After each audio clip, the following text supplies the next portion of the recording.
श्री राधा रानी, दो अक्षर में समग्र विश्व का निधान करने वाले श्री कृष्ण विराजमान हैं। राधा बहुत भावपूर्ण होकर के, और बिल्कुल आप लोग सतर्क होकर के पूरी ये बात सुनिएगा। कौन है श्री राधा रानी? भगवान श्री कृष्ण की 3 प्रकार की शक्तियां हैं। 3 प्रकार की शक्तियां हैं। उसमें पहली शक्ति है माया शक्ति, दूसरी है तटस्था शक्ति, और तीसरी है स्वरूप शक्ति। सब लोग इधर देखिए और बहुत ध्यान से सुनिएगा। भगवान की पहली शक्ति का नाम क्या है? माया शक्ति। एवरीवन नोज दैट कि माया है क्या। तो एक शक्ति माया शक्ति, जो संसार चलाने के लिए भगवान प्रकट करते हैं। दूसरी शक्ति है तटस्था शक्ति। ये तटस्था शक्ति क्या है? मुझ में देखने की पावर है, सुनने की शक्ति है, बोलने की शक्ति है, चलने की शक्ति है, बैठने की, उठने की, गाने की, नृत्य करने की। ये जीव व्यक्ति के अंदर ये सारी शक्तियां जिससे वो कर्म करता है, वो सब तटस्था शक्ति कहलाते हैं। ये भगवान की कृपा से। बहुत ध्यान से सुनिएगा। माया शक्ति, तटस्था शक्ति। मैं बोल रहा हूं, मूकं करोति वाचालं पंगुं लंघयते गिरिं यत्कृपातमहं वन्दे परमानंदमाधवम्।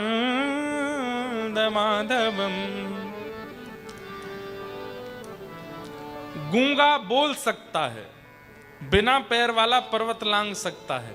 किसकी कृपा से? माधव की कृपा से। तो ये गूंगे को बोलने की शक्ति, बिना, हम सब एक समय पर लंगड़े ही थे। जब जन्म लिया था उसके बाद लंगड़े ही थे, नहीं चल पाते थे, नहीं उठ पाते थे, कुछ नहीं कर पाते थे। माता जी उठा के धर देती थी, माता जी उठा के इधर उधर घुमाती थी, लेकिन धीरे धीरे चलने की शक्ति आ गई। आज बड़े बड़े पर्वत पार कर लेते हैं हम। तीसरी शक्ति भगवान की होती है स्वरूप शक्ति। स्वरूप शक्ति। और इस स्वरूप शक्ति के भी 3 रूप हैं। स्वरूप शक्ति के 3 रूप कौन कौन से हैं? संघिनी, संवित और आह्लादनी। इसमें संघिनी शक्ति कौन सी है? धाम, जैसे कि वृंदावन। वृंदावन भी श्री कृष्ण का स्वरूप है, द्वारिका भी श्री कृष्ण का स्वरूप है, जगन्नाथ भी श्री कृष्ण का स्वरूप है, बद्रीनाथ धाम भी श्री कृष्ण का स्वरूप है। वहां मंदिर में भगवान जो बैठे हैं वो बाद की बात है। आप धाम में पहुंच गए, इसका मतलब कृष्ण आपको मिल गए, कृष्ण से आप मिल लिए। आप वृंदावन गए, लेकिन बहुत भीड़ थी, बिहारी जी का दर्शन नहीं कर पाए, लेकिन आप वृंदावन पहुंच गए, तो वृंदावन पहुंचने से कृष्ण के दर्शन हो गए, क्योंकि धाम भी ठाकुर जी का ही रूप है। वृंदावन। तो भगवान की स्वरूप शक्ति में जो 3 स्वरूप हैं, उनमें पहला है संघिनी स्वरूप, यानी कि धाम, भगवान का धाम। तीसरा स्वरूप है संवित शक्ति, जो कि है ज्ञान। भगवान का दूसरा स्वरूप शक्ति क्या है? कथा, ज्ञान, जिसके वजह से आपको ठाकुर जी का अनुभव होने लग जाता है, ठाकुर जी का दर्शन होने लग जाता है। तो ये भगवान की ज्ञान रूप, ज्ञान शक्ति।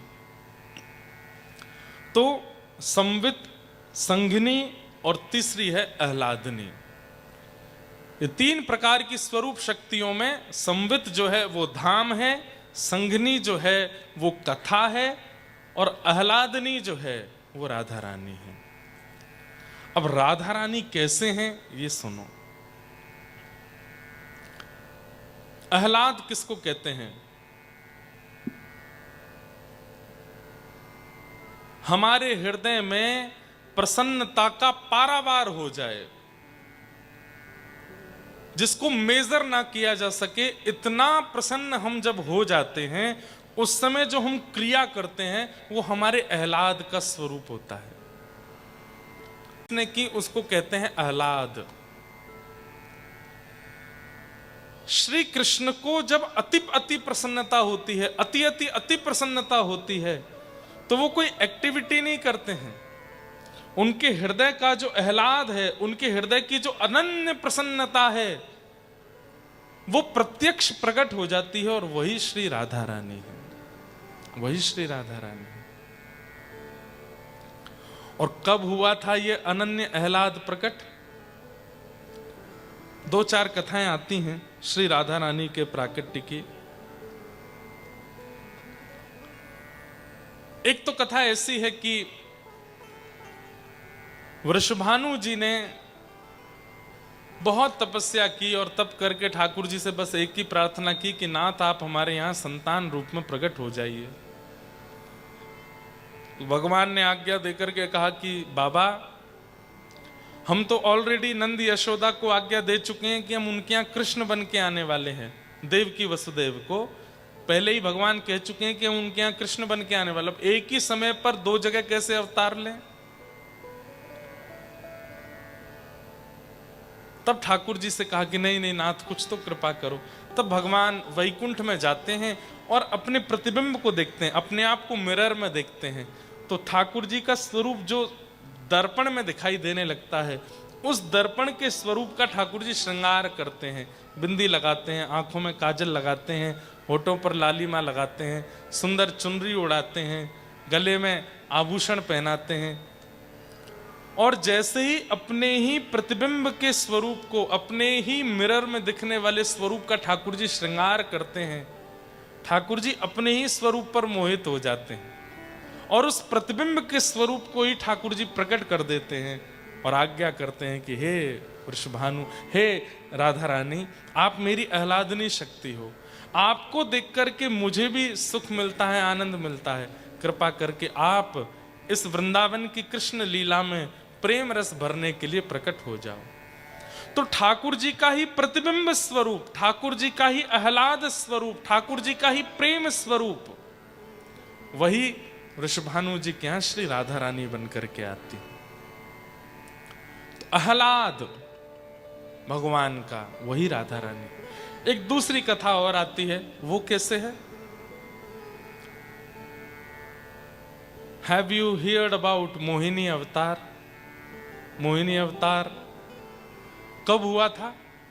जब समुद्र मंथन हुआ।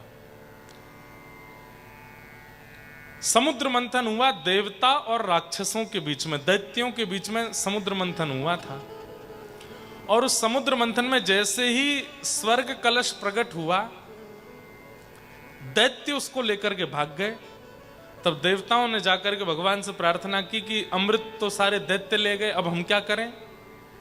तो भगवान बोले चिंता मत करो, मैं कुछ करता हूं। तो भगवान मोहिनी बन करके आए।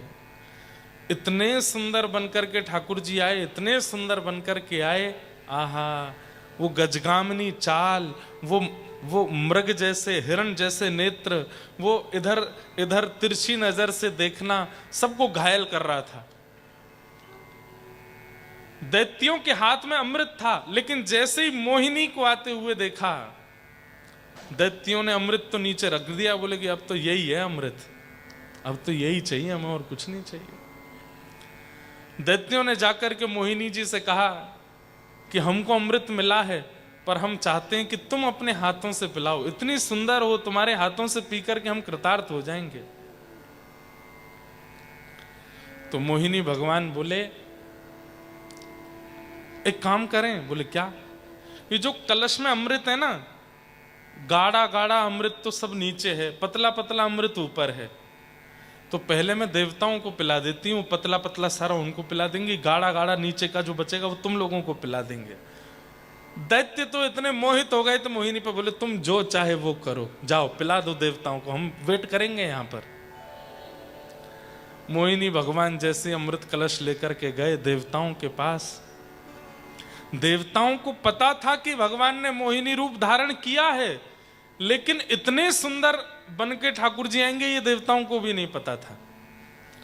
जैसे ही भगवान मोहिनी अमृत कलश लेकर के आए, तो यहां जो दैत्यों की हालत हुई वही देवताओं की भी हो गई, देवता भी सब मोहित हो गए। कितनी सुंदर हो आप, मुझसे ब्याह कर लो। देवता ही सब आगे पीछे घूमने लगे, सूर्य, चंद्र, इंद्र, वरुण सब आगे पीछे सब घूमने लगे, बोले हमसे ब्याह कर लो, हम तो तुमसे ही ब्याह करेंगे, तुम कहोगे तो तुम्हारे लिए स्वर्ग छोड़ देंगे, तुम कहोगे तो चंदा तारे तोड़ लाएंगे तुम्हारे लिए, तुम हमसे ब्याह कर लो बस। मोहिनी भगवान धीरे धीरे बोले मैं नारायण हूं। बोले वो तो सब बात की बात है, अभी तो तुम मोहिनी हो, तुम तो बस हमसे ब्याह करो।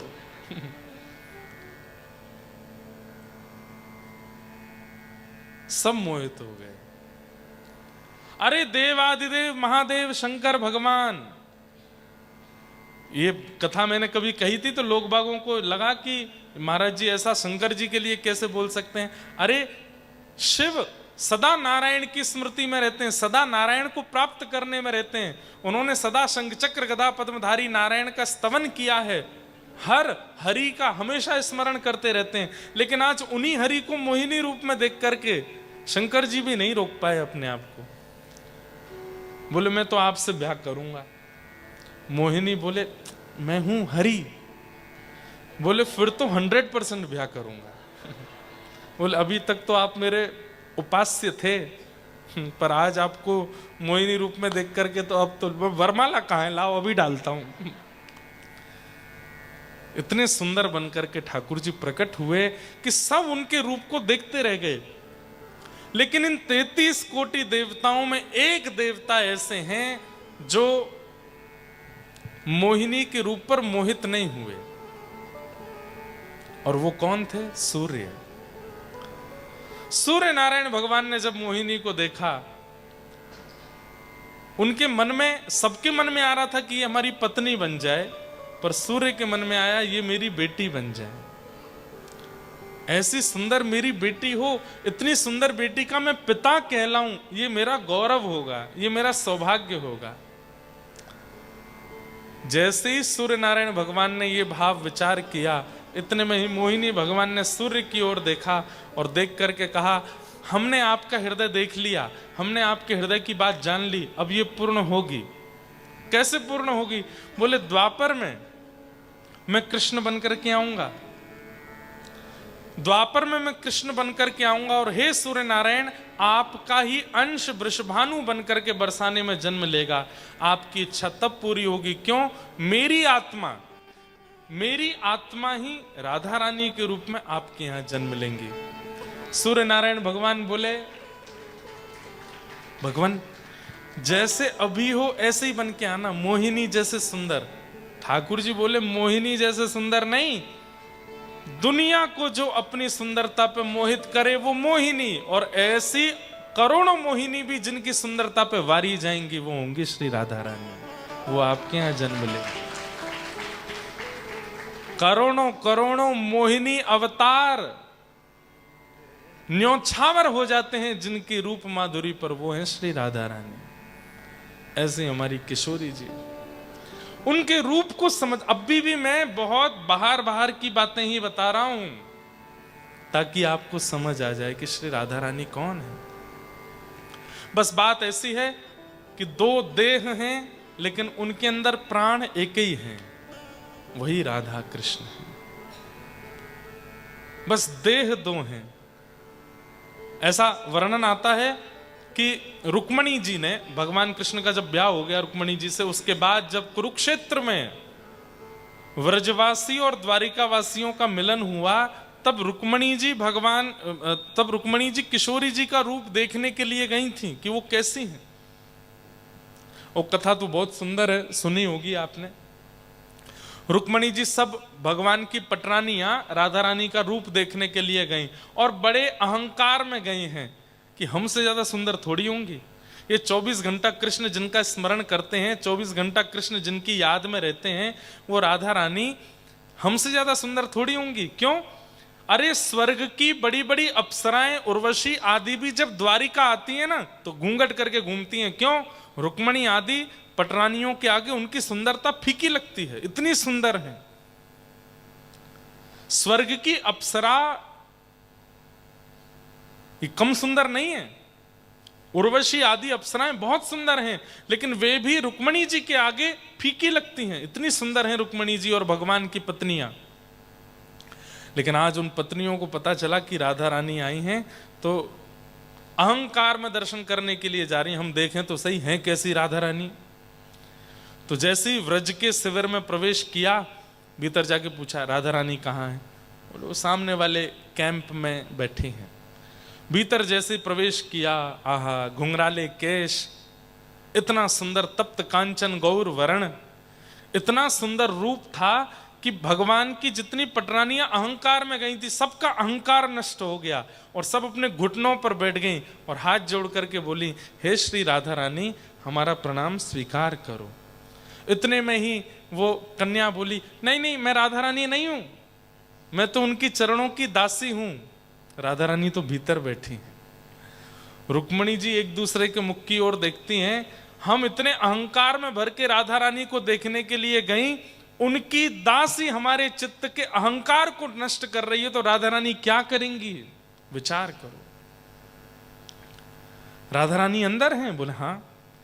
जैसे ही अंदर प्रवेश किया तो और सुंदर स्वरूप, उस स्वरूप को देख करके 8 पटरानियां गई थी भगवान की, 3 तो वहीं मूर्छित हो गई, इतनी सुंदर। सबने प्रणाम किया, बोले ये तो निश्चित राधा रानी है, राधा रानी हमारा प्रणाम स्वीकार करो। तब उन्होंने कहा, नहीं नहीं नहीं नहीं, मैं राधा रानी नहीं हूं, मैं तो उनकी दासी हूं। राधा रानी तो भीतर बैठी है। दर्शन करने 8 गई थी, रह गई केवल 4, बाकी की 4 तो बाहर ही रह गई। बोले कि हम दासियों की सुंदरता के आगे फीकी पड़ रही हैं, राधा रानी के आगे क्या होगा हमारा हाल। अंत तो गत्वा सब फीके पड़ गए, जैसे तैसे रुक्मणी जी रह गईं। रुक्मणी जी ने जब प्रवेश किया भीतर तो क्या देखती हैं? असंख्य जब प्रवेश किया भीतर तो क्या देखती हैं? असंख्य असंख्य सुंदरी नारियां चारों ओर बैठी हैं। ऐसा ऐसा सौंदर्य है उनका कि एक एक के रूप के गुण अगर बखान किए जाएं तो पूरी पृथ्वी को कागज बना करके, वृक्षों को स्याही, वृक्षों को कलम बना करके, समुद्र को स्याही बना करके भी लिखा जाए तो वहां बैठी नारियों की सुंदरता नहीं बताई जा सकती। और उन असंख्य सुंदरी नारियों के मध्य में श्री किशोरी जी बैठी। रुक्मणी जी तो देख करके यह भी भूल गई कि मैं कौन हूं। इतनी सुंदर राधा रानी।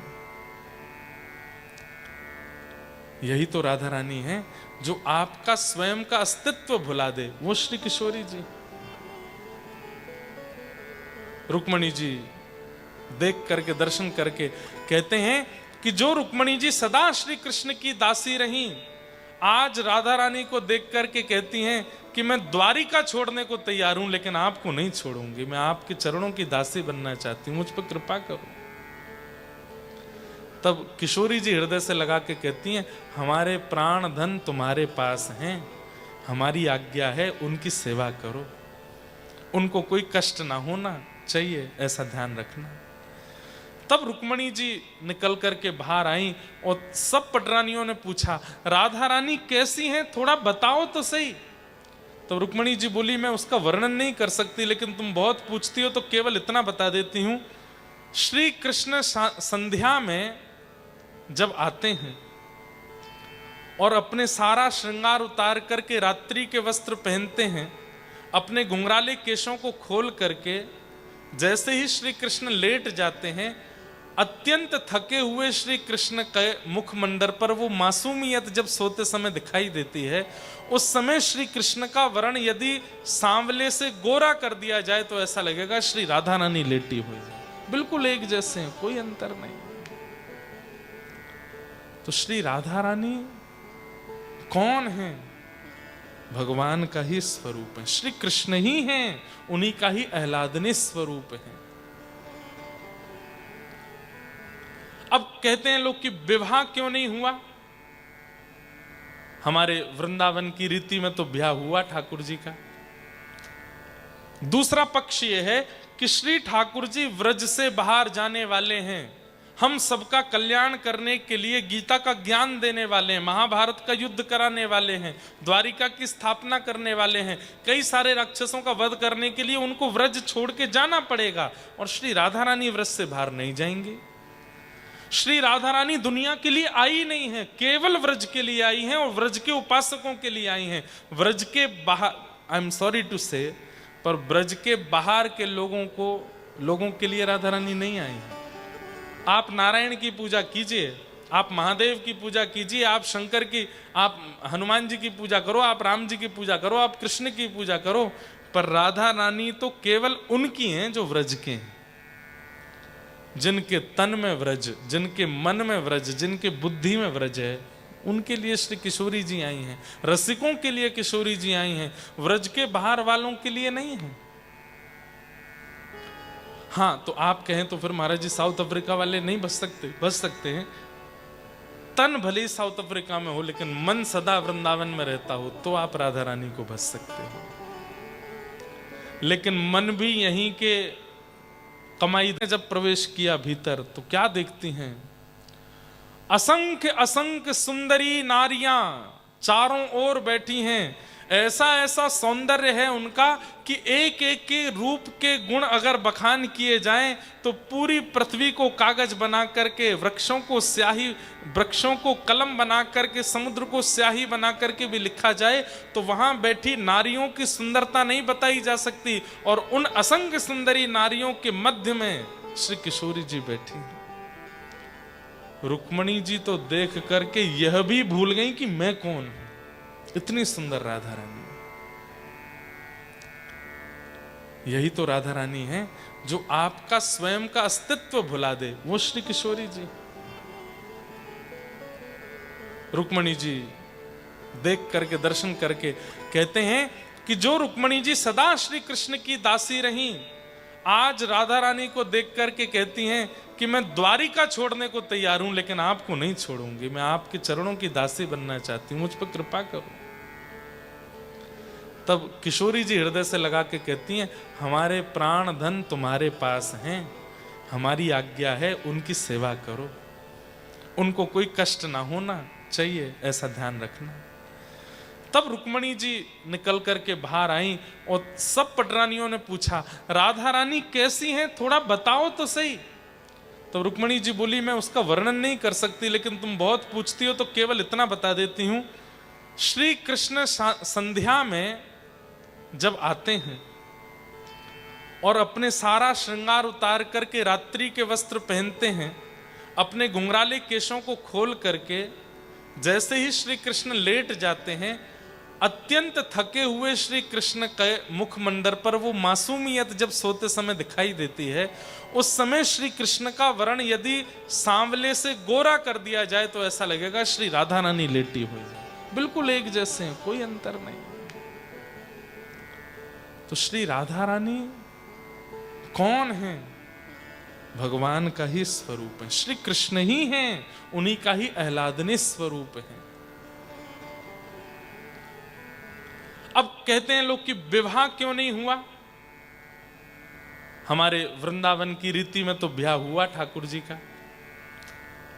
दूसरा पक्ष यह है कि श्री ठाकुर जी व्रज से बाहर जाने वाले हैं, हम सबका कल्याण करने के लिए गीता का ज्ञान देने वाले हैं, महाभारत का युद्ध कराने वाले हैं, द्वारिका की स्थापना करने वाले हैं, कई सारे राक्षसों का वध करने के लिए उनको व्रज छोड़ के जाना पड़ेगा, और श्री राधा रानी व्रज से बाहर नहीं जाएंगे। श्री राधा रानी दुनिया के लिए आई नहीं है, केवल व्रज के लिए आई हैं और व्रज के उपासकों के लिए आई हैं। व्रज के बाहर, आई एम सॉरी टू से, पर ब्रज के बाहर के लोगों के लिए राधा रानी नहीं आई है।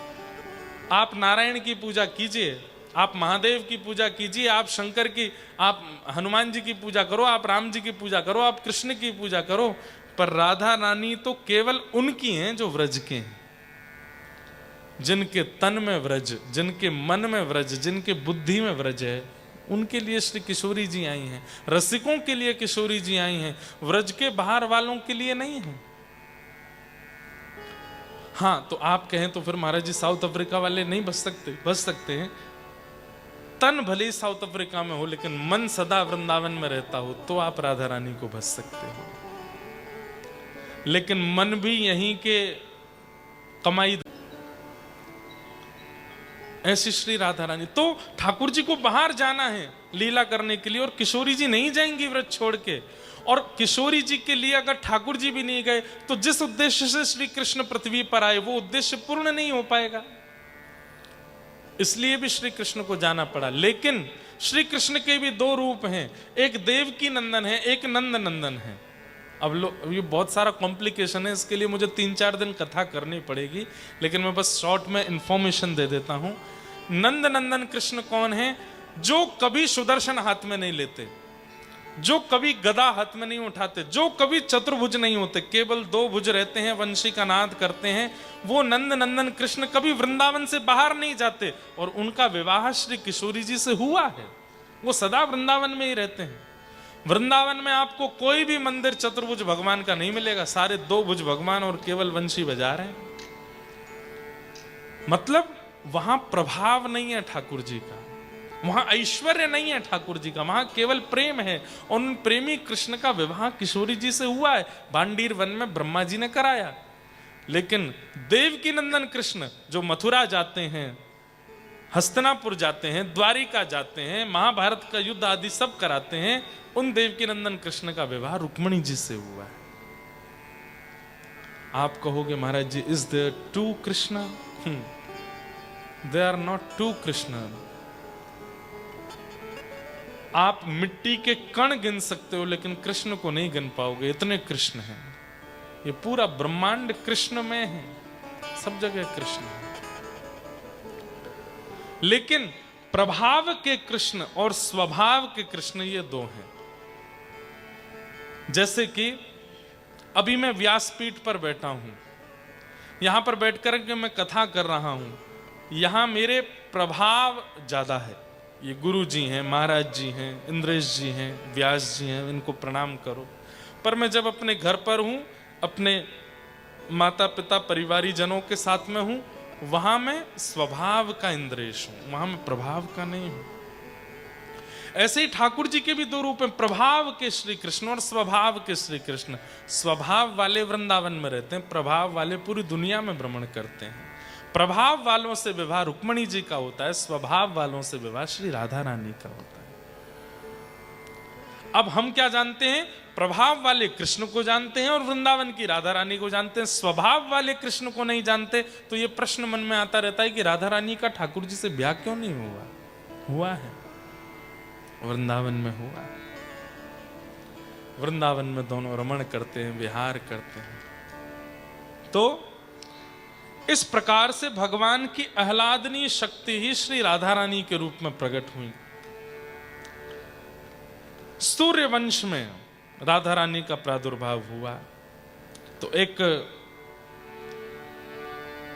राजा हुए बरसाने के, उनका नाम था धर्मधीर। उनके कोई संतान नहीं थी, तो उन्होंने गिरिराज जी में आकर के चकलेश्वर महादेव की खूब आराधना की और उनसे कहा कि क्या मेरा वंश यहीं रुक जाएगा?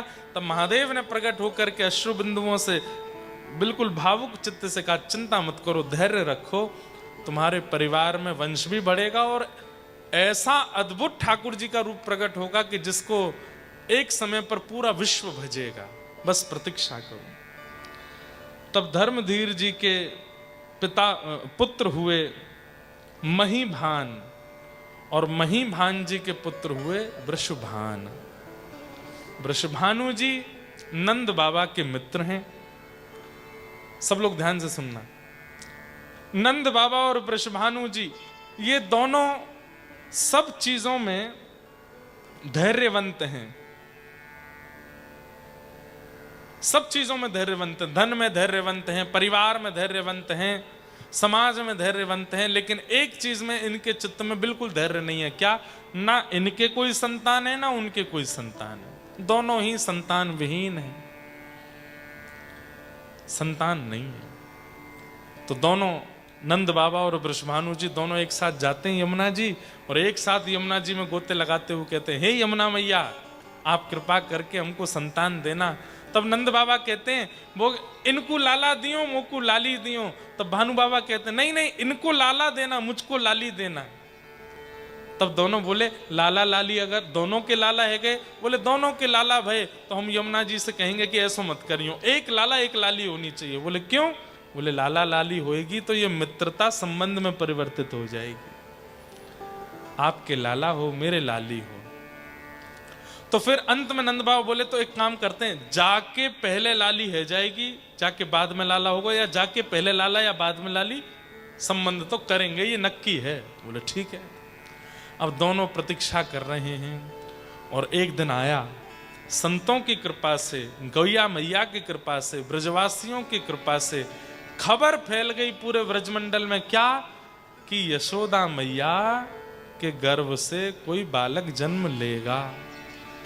भानु बाबा तो आए, आकर के नृत्य करने लगे। नंद बाबा से बोले अब पहली खुशखबरी आपसे है, हम तो प्रार्थना करेंगे लाला ही होए। बोले भैया देखो लाला हो चाहे लाली होए, जो भी होए, विपरीत आपके यहां होएगा, संबंध जरूर करना है। बोले बिल्कुल चिंता मत करो। और भादों का महीना, अष्टमी तिथि, मध्य रात्रि का समय हुआ और उसी समय नंद बाबा के घर में लाला को जन्म भयो। बोल बाल कृष्ण लाल के।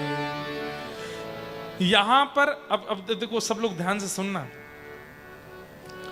सब जगह खबर फैल गई कि नंद बाबा के लाला हुआ है, लेकिन ये खबर फैलते फैलते फैलते जैसे ही बरसाना पहुंची और भानु बाबा के कान में ये बात पहुंची कि नंद बाबा के लाला हुआ है, तो उनको ये विश्वास हो गया कि अब मेरे यहां लाली आवेगी। क्यों? उनके लाला भयो तो हमारे यहाँ लाली आवेगी ही आवेगी। आप लोग ब्रजभाषा समझ रहे हो? मुझे तो हिंदी बोलने में संकोच होता है, मैं ब्रजभाषा कैसे बोलूं, पर मैं आंख बंद करके बोल जाता हूं धीरे से। समझ रहे हैं ना? ज्यादा अंतर नहीं है, थोड़ा मात्राओं का ही अंतर है। जैसे हिंदी में बोलते हैं क्या हुआ है, बोलो क्या हुआ है, बोलो। ब्रजभाषा में बोले कहा भयो है, का बोले कहा भयो। आप सब लोग बोल रहे वो भी विचित्र ही लग रहा है। का भयो है। ब्रजभाषा बड़ी सुंदर भाषा। तो नंद बाबा के यहां लाला भयो, और ये खबर जैसे ही भानु बाबा के मन में पहुंची, भानु बाबा के कान में पहुंची, तो भानु बाबा के नेत्रों से आंसू आ गए। किसी ने पूछा आप रो क्यों रहे हो? बोले अब बरसाने में लाली आवेगी। क्यों? क्योंकि गोकुल में लाला आए हो। बोले कैसे आपको? बोले विश्वास है बस। कहते हैं कि जैसे नंद बाबा के लाला हुआ, सब लोग सामग्री लेकर के जा रहे थे। अब कोई बालक जन्म लेता है तो क्या गिफ्ट्स क्या लेके जाते हैं? खिलौने लेकर के जाते हैं, कपड़े लेकर के जाते हैं, खिलौने और कपड़े लेके जाते हैं। छोटे बच्चे के लिए टॉफीज भी नहीं लेके जाते, वो खाता ही नहीं है। लेकिन वृषभानु जी क्या लेकर के गए? गले के हार, हाथों के कड़ूले, पैरों की जूतियां, और सबसे बड़ी बात तिलक लेकर के गए, टीका। हमारे यहां टीका ले जाने का मतलब क्या है? संबंध करने के लिए जा रहे हैं। टीका और नारियल, नारियल और टीका यदि कोई लेकर के गया और जाके या तो कन्या की गोद में रख दे या वर की गोद में रख दे, तो मतलब संबंध पक्का हो गया, रोका हो गया, उसको रोका बोलते हैं। नंद बाबा जो हैं वो रोका का सामान लेकर के आए हैं। ठाकुर जी कितने दिन के? 2 ही दिन के हैं बस। 2 दिन के लाला का संबंध पक्का हो रहा है।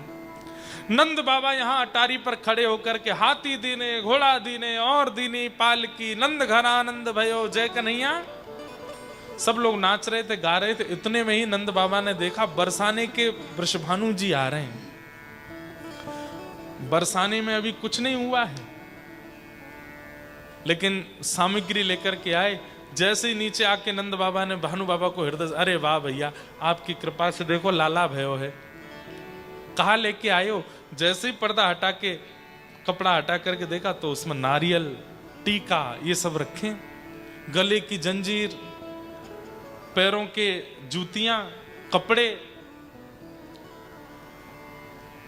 नंद बाबा और यशोदा मैया आपस में बात करने लगे। बोले नारियल क्यों लेके आए हैं? नारियल तो तब दिया जाता है जब रिश्ता किया जाता है। और बोले ये बात तो पक्की थी कि हमको रिश्ता एक दूसरे से करना है, हमको एक दूसरे का समधी बनना है, पर लाली तो हुई नहीं इनके यहां पर, ये संबंध लेके कैसे आ गए? भाई रोका तब करने जाओगे ना जब आपके यहाँ बेटी हो, उनके यहाँ बेटा है, और उनके यहाँ तो बेटा, तुम्हारे यहाँ बेटी नहीं, और तुम जाके संबंध कर, ऐसे कैसे हो सकता है? भानु बाबा ने जाकर के नारियल और टीका लाला, 2 दिन के ठाकुर जी के हाथ में नारियल रख दिया, टीका कर दिया, माला पहना दी, संबंध पक्का। नंद बाबा बड़े संकोच में बोले, आपने कर तो दिया, पर थोड़ा सा हमारे मन की जिज्ञासा थोड़ी ना ठीक करो। बोले क्या? आपके यहां लाली तो हुई नहीं अभी, आपने संबंध कैसे कर दिया? बोले मैं इसलिए टीका करके जा रहा हूं, इसलिए नारियल रख के जा रहा हूं, ताकि देवता देख लें, ताकि ये सारे हमारे इष्ट जो हैं ये साक्षी बन जाएं कि संबंध हो चुका है, अब लाली भेजनी पड़ेगी बरसाने में, अब वहां पे लाली को भेजना पड़ेगा। अब हमारे इष्ट और हमारे पूर्वज इस बात का ध्यान रखें, संबंध हो गया है, ये खाली नहीं जाना चाहिए। मेरा विश्वास टीके पर है, मेरा विश्वास नारियल पर है, मेरा विश्वास इष्ट पर है, मैं इष्ट की कहानी से टीका कर जा रहा हूं लाला का, अब लाली आएगी। नंद बाबा बोले कहीं लाला हुआ तो फिर क्या करेंगे? बोले नहीं होगा, मुझे अपने इष्ट पर भरोसा है, और मेरे इष्टों को मैं सौगंध देता हूं कि लाला के टीका की सौगंध है, लाली ही आनी चाहिए मेरे यहां। और नंद बाबा सुनो, बोले हाँ, आज तक आप क्या जप करते थे कि अभी तो भयो ना आए, अभी तो लाला भयो ना आए। नंद बाबा माला में जपते थे कि लाला कब होगा, कब होगा, कब होगा। आज से दूसरी माला जपना शुरू करो। बोले क्या? बोले बहू कब होगी, बहू कब होगी, बहू कब होगी, नहीं तो आपको लाला क्वारा रहेगा, ब्याह नहीं होने दूंगा इसका मैं। नंद बाबा उसी समय माला लेके बैठ गए। बोले बहू कब होएगी, अब बहू कब होएगी, बहू कब होएगी। और कुछ महीनों बाद ही खबर आ गई। बोले क्या? बोले बरसाने में भी बधाई बजने वाली है। आहा, नंद बाबा तो बड़े प्रसन्न हो गए। गैयाओं की जाकर के पूजा करी, श्री यमुना जी का पूजन किया, ब्राह्मणों को पूजन किया, और बस प्रार्थना कर रहे हैं लाली हो, एक कैसे भी लाली है जाए, बस और कुछ नहीं चाहिए। और आने वाले तिथि ठीक 1 महीना ठाकुर जी के प्रथम जन्मोत्सव, भगवान का फर्स्ट जन्माष्टमी, फर्स्ट बर्थडे मनाया गया था गोकुल में। उसके ठीक 1 महीने बाद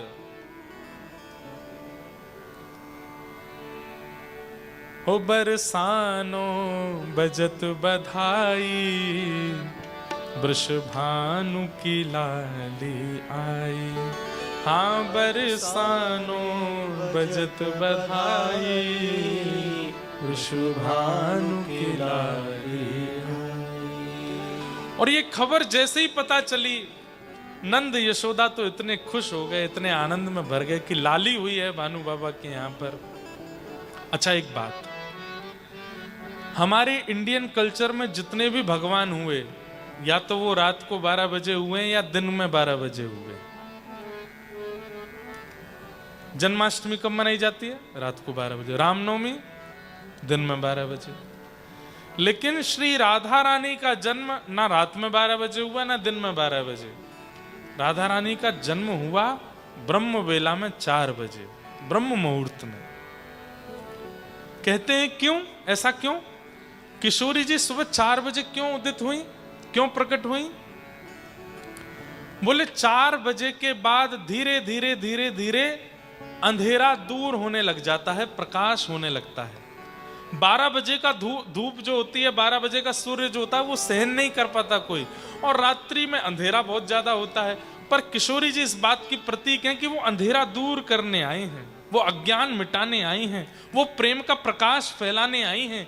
इसलिए ऐसी तिथि में जन्म हुआ कि उनके जन्म होते ही धीरे धीरे धीरे अंधेरा दूर हो रहा है और धीरे धीरे धीरे प्रकाश की ओर बढ़ रहा है।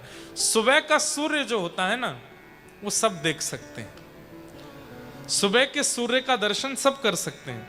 5 बजे, 5:30 बजे, 6 बजे के सूर्य को सब देख सकते हैं, आंखों से देख सकते हैं। पर 12 बजे के सूर्य को कोई नहीं देख सकता। किशोरी जी ऐसे काल में जन्मी हैं ऐसे समय पर उनका उद्दीपन हुआ, प्रादुर्भाव हुआ कि जिससे अज्ञान नष्ट होने का प्रतीक हो रहा है। यहां नंद बाबा यशोदा मैया 1 वर्ष के लाला को गोदी में लेकर के बरसाना जा रहे हैं। आहा, स्वर्ण के पलना में झूल रही हैं राधा रानी। कथाएं तो बहुत हैं।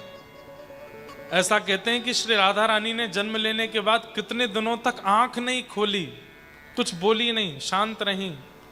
तब नारद जी आए और नारद जी ने आकर के उनके कान में कहा, हे कृष्ण मनोहारिणी। तो कृष्ण नाम सुनते ही नेत्र खुल गए और हंसने लगी, और जैसे ही कृष्ण नाम विश्राम होता फिर से आंख बंद करके पड़ जाती हैं। लेकिन आज जैसे ही नंद बाबा और यशोदा मैया लाला को लेकर के आए, पलना में झूल रही राधा रानी को जैसे ही यशोदा मैया ने देखा, तो एक स्वरूप होता है कि आप बालक को देख करके कुछ देते हैं।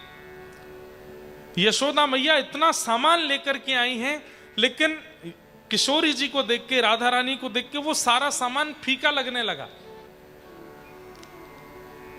नंद बाबा से बोली, हम इतने स्वर्ण लेके आई, इतने चांदी, इतने रत्न, इतने वस्त्र लेके आई, पर ये लाली इतनी सुंदर है कि सब फीका लग रहा है, मैं कैसे दूं? मैं तो इस लाली के लिए कुछ लेके ही नहीं आई हूं, क्या करूं? तभी गोद में बैठे हुए ठाकुर जी ने अपना वजन भारी किया और थोड़ा सा मैया को यहां स्क्रैच किया। तो मैया ने ऐसे पकड़ करके हाथ झटका, और तुरंत जब ठाकुर जी की ओर देखा तो ठाकुर जी को देख करके यशोदा मैया के मन में आया, मैं इतने सारे रत्न लेकर के आई हूं, लेकिन सबसे बढ़िया लाली को देवे वारो रत्न तो गोदी में ही बैठो मेरी। ठाकुर जी को लेकर के, और जैसे किसी की नजर उतारते हैं ना, ऐसे किशोरी जी के ऊपर 1 बार, 2 बार, 3 बार, 4 बार और 8 बार सिर से चरणों तक उतार करके श्री ठाकुर जी को ही रत्न रूप में किशोरी जी के चरणों में प्रदान कर दिया। बोलो युगल जोड़ी सरकार की। और जैसे ही ठाकुर जी को चरणों में पधराया, कह रहे हैं कि राधा रानी थोड़ी सी रो रही थी, ठाकुर जी भी रो रहे थे, लेकिन जैसे ही ठाकुर जी को पधराया, दोनों ने एक दूसरे को हाथ पकड़ लियो, दोनों युगल है गए, शांत हो गए, किलकिल करके दोनों हंसने लगे। कैलाश पर बैठे हुए महादेव अपने आप को रोक नहीं पाए। पार्वती जी से बोले, मैं नहीं रुक रहा। बोले क्यों? बोले मैं तो जाऊंगा दर्शन करने के लिए। और देव आदिदेव महादेव रूप बदल करके आए और आकर के दोनों युगल का दर्शन करके उनकी नजर उतार करके नृत्य करने लगे। बरसाना में आनंद हो रहा है।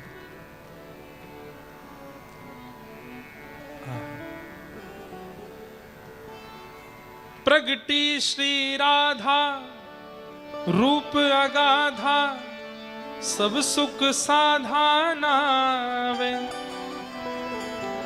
आहा, राधा रानी का कैसा प्रादुर्भाव, उस पर हमारे रसिक जन क्या बोलते हैं। कल राम जी का प्रादुर्भाव, हम लोगों ने राम जन्म मनाया, आज राधा रानी का जन्मोत्सव।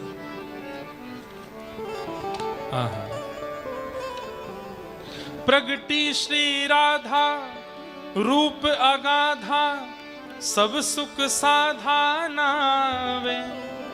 मुनि प्रेम अगाधा मेटन बाधा, लक रही कोटि लजावे। घर ब्रज घर घर माई बजत बधाई, सब मिल मंगल गावे। कीरत बड़ भागी अति सुख पागी, पुरजन करत बधाई।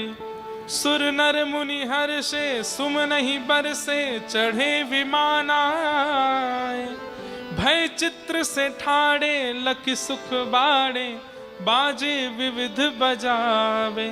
नारद सनकादि शिव ब्रह्मादि, भृगुवादिक मुनि जेते।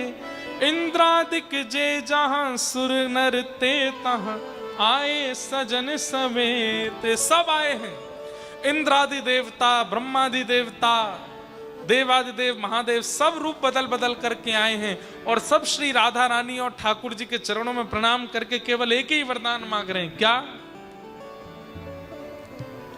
जय नित्य किशोरी प्रिय चित चोरी, यह विनती सुन लीजय। क्या विनती है? ब्रजवास ही दीजिए, हमें ब्रजवास दे दीजिए, ब्रजवास ही दीजिए, ब्रज रस पीजे, चरण शरण गह लीजे। कर जोर मनाऊं यह वर पाऊं, दंपति यश नित गाऊं। पद कमल सुतोरा महमुष मोरा, मन वित जहां बनाऊं। सब ही जन गावें सब ही बजावें, सब ही दहीले उड़ावें। बरसाने आए विधिन सहाय, जय जयकार करावे। बोल वृषभानु दुलारी श्री राधा रानी की जय। और तब व्रजमंडल में राधा रानी का जन्म हुआ। आहा, ठाकुर जी पहली बार